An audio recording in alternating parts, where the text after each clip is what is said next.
Because it is. It is exactly that. It is such an accurate and vivid description of the emotional experience of fertility challenges. Let us begin by considering what emotions are and how they are created. And I apologize if this may spoil it a bit for some of you by challenging any romantic ideas about how emotional experiences come about. But here it comes anyway. Emotions are nothing but chemistry. They are totally related and created by the production of hormones in our body. This is one of the reasons why we have a clear somatic experience of emotions. We might sweat when frightened. We might go red when embarrassed or angry. Our breathing patterns may change depending on the emotional state that we're experiencing. Our parasympathetic system is responding without necessarily consulting our cognitive capabilities. Endorphin, for example, is one of the hormones of excitement and happiness. Cortisol is an important stress hormone. Oxytocin is related to pleasure and reward, and so on and so forth. Now, let's think about the processes, decisions, and outcomes of the fertility ride.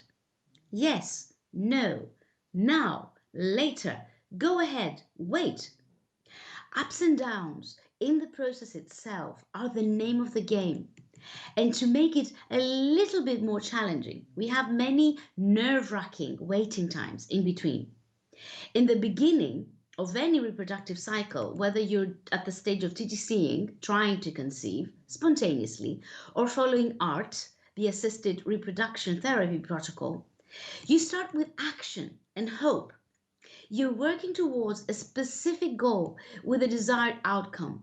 These circumstances are directly linked with the way your body responds in terms of the production of hormones, of adrenaline, for example, and thus the experience of specific emotions. Then, usually, a waiting time comes. The nail biting waiting times, where one needs to manage the stress and the anxiety, the fear of the unknown, the uncertainty that brings about a sense of lack of control. And finally, the third stage of our roller coaster, is it a hit or is it a miss? Is it a positive result that will get us to the next stage?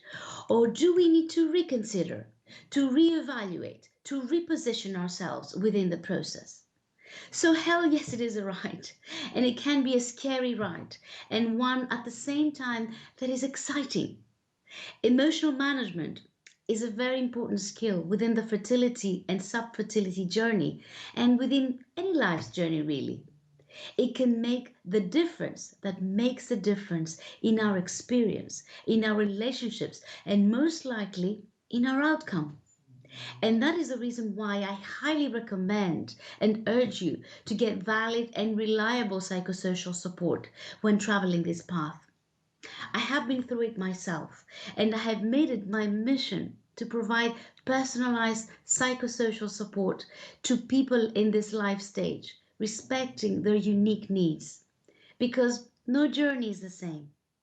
It may feel like a roller coaster to most of us, but it is our own very own roller coaster ride, depending on who we are, on our experiences, our timing, circumstances, relationships, values, and beliefs.